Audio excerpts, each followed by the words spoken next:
Hey guys, this is Charlie with Wichita Homeworks. We're currently working on a job that burnt. This was a small rental home that had an electric fire.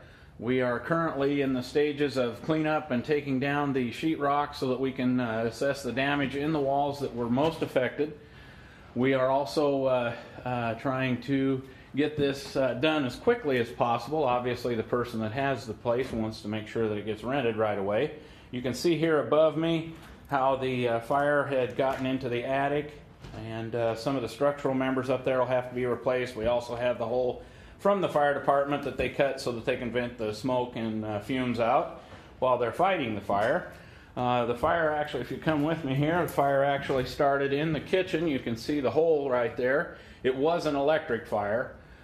So we don't have any power to the place yet. We do have temporary power out in the backyard so that we can get our equipment in here to do the job and get started.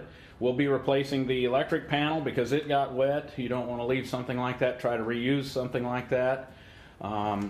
As well as all of the drywall, the insulation we'll be putting back. You can see above me here, kind of giving you a little look-see of the damage that was done in the roof. We have mitigation people in here getting rid of the smoke smell, getting rid of everything that was water damaged, as well as we'll be taking up the floor here in the kitchen because of the trapped moisture.